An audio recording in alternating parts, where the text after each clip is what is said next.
আসসালামু আলাইকুম দর্শক। বাংলাদেশে ছাত্রদের কোটা সংস্কারের দাবিতে যে আন্দোলন চলছে, এই আন্দোলনটিকে অনেকেই, বিশেষ করে ভারতীয় কিছু ইউটিউবার এবং আওয়ামী লীগের কিছু চাটুকার ইউটিউবার এই আন্দোলনটিকে ভারত বিরোধী আন্দোলন বা হিন্দু বিরোধী আন্দোলন হিসেবে অনেকে চিহ্নিত করে এই আন্দোলনটিকে প্রশ্নবিদ্ধ করার চেষ্টা করছে।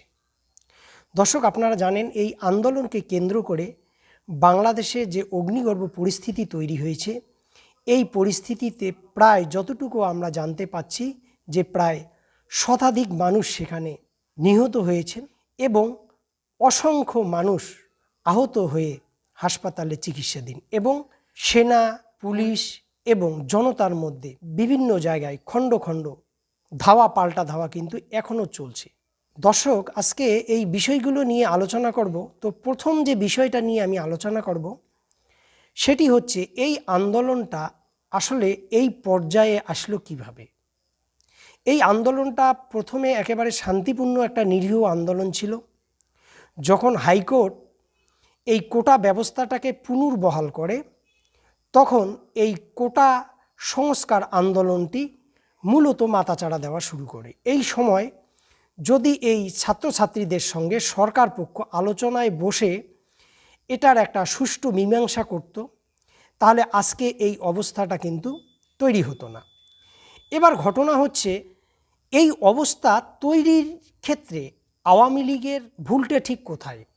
আসলে এই কোটা সংস্কারের দাবিতে যে এই আন্দোলন করছে ছাত্রছাত্রীরা, এই আন্দোলনকে প্রথম থেকেই কিন্তু আওয়ামী লীগ সরকার সন্দেহের চোখে দেখছিল।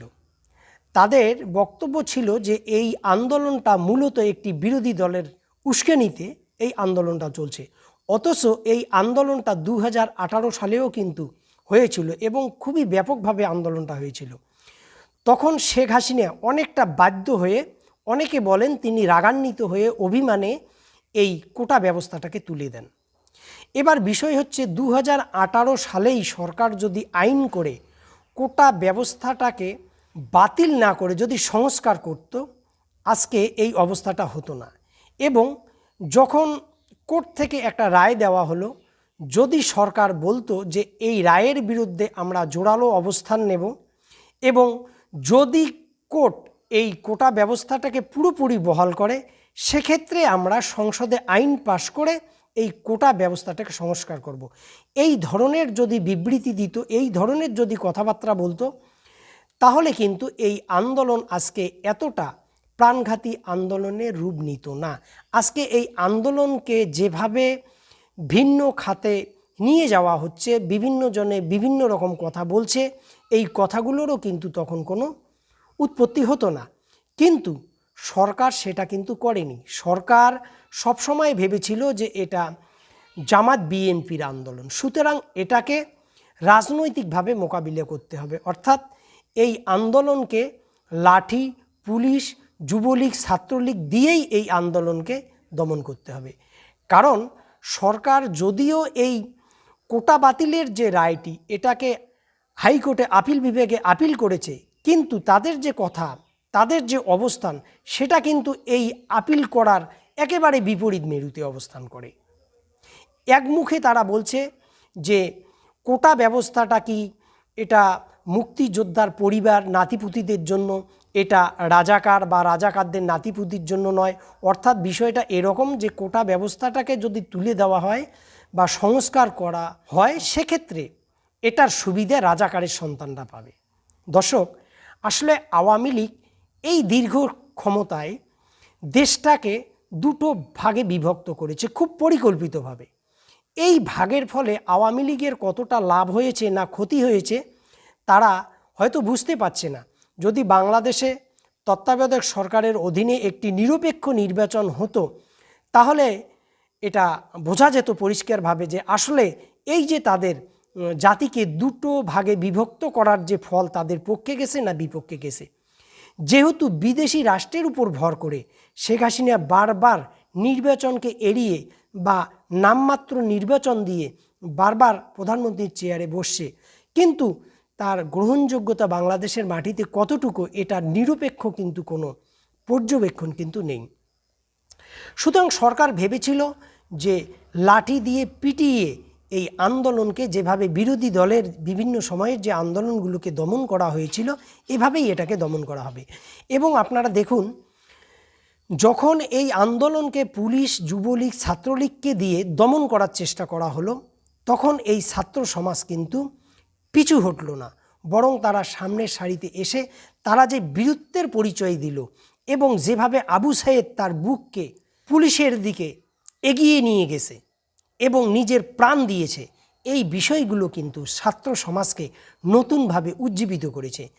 হ্যাঁ, একথা ঠিক যে এই আন্দোলন করার ফলে, যেহেতু এটা ছাত্র আন্দোলন, ফলে ছাত্র তো সবার থাকতে পারে, আওয়ামী লীগের থাকতে পারে, জামাতের থাকতে পারে, বিএনপির থাকতে পারে, সমস্ত রাজনৈতিক দলেরই কিন্তু ছেলেমেয়েরা কেউ না কেউ ছাত্রছাত্রী। ফলে এই আন্দোলনটা পরবর্তীকালে জনগণের আন্দোলনের রূপ নেয়। এটাকে হয়তো বিরোধী রাজনৈতিক দলগুলো তাদের রাজনৈতিক স্বার্থে ব্যবহার করছে, এ কথা ঠিক, কিন্তু আপনারা যারা আওয়ামী লীগ, তারা তো রাজনৈতিকভাবেই এটার মোকাবিলা আপনারা করতে চেয়েছিলেন।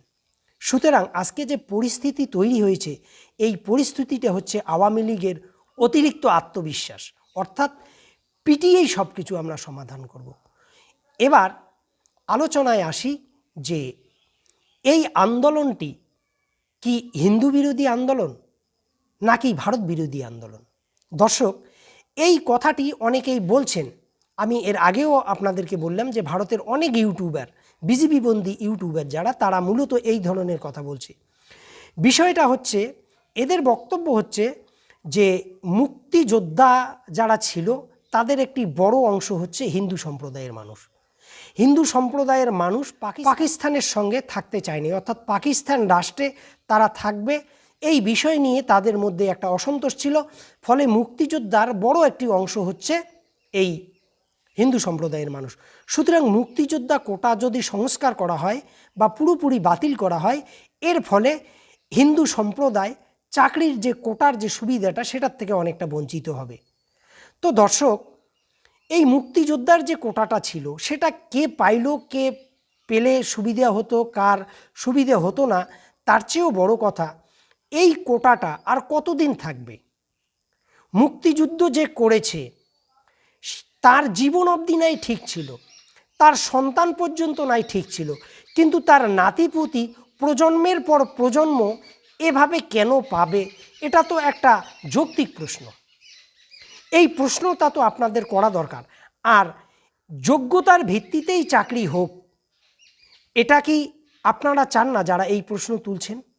এবার ঘটনা হচ্ছে, অনেকেই আবার বলছেন যে এটা ভারত বিরোধী আন্দোলন।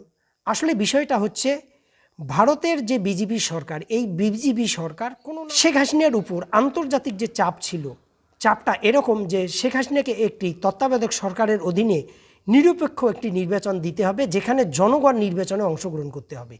এই ধরনের যখন একটি প্রবল চাপ শেখ হাসিনার উপর এসে পড়েছিল, তখন অনেকেই বলেন যে ভারত, চীন, রাশিয়া, এই তিনটি দেশ, মূলত এই তিনটি দেশ শেখ হাসিনার পক্ষে দাঁড়িয়ে শেখ হাসিনার উপর যে এই চাপটি ছিল, এই চাপটিকে অনেকটা লঘু করে দিয়েছিল এবং শেখ হাসিনাকে অনেকটা সুবিধা পাইয়ে দিয়েছিল। তো আজকে শেখ হাসিনার পুলিশ, শেখ হাসিনার দলের লোকজন যেভাবে সন্ত্রাস করে, লাঠি, দেশীয় অস্ত্র নিয়ে, তারপরে আগ্নেয় অস্ত্র নিয়ে যেভাবে রাজপথে বিরোধীদেরকে আক্রমণ করে, তো এই যে তারা যে এই আত্মবিশ্বাসটা পেল, এটার কিছুটা দায় ভারতের বিজেপি সরকারের উপর কিছুটা হলেও বর্তায় বলে অনেকেই মনে করেন। সুতরাং এই জায়গার থেকেই কিন্তু ভারত বিরোধী স্লোগান অনেক সময় অনেকে দিচ্ছেন। যদিও এটা কতটা যৌক্তিক, এটা নিয়ে আরও অন্য আলোচনা হতে পারে। তবে এই আন্দোলন হিন্দু বিরোধী বা ভারত বিরোধী, এটা মোটেই এইভাবে চিন্তা করা উচিত নয়। বরং পাশের দেশ, তাতে শান্তি শৃঙ্খলা বজায় থাকুক এবং সেখানে একটি নির্বাচিত সরকার ক্ষমতায় আসুক, সেটা পাশের দেশের জন্যও কিন্তু ভালো। কারণ একটা কথা আছে, পাশের বাড়িতে যদি আগুন লাগে তাহলে আপনার বাড়িতেও কিন্তু নিরাপদ না। সুতরাং পাশের বাড়ির আগুনটা কেন লেগেছে, কিভাবে চললে পাশের বাড়িটাতে আগুন লাগবে না, এই বিষয়ে আমাদের সজাগ থাকা দরকার। তো দর্শক, ভালো থাকুন, সুস্থ থাকুন, আল্লাহ হাফেজ।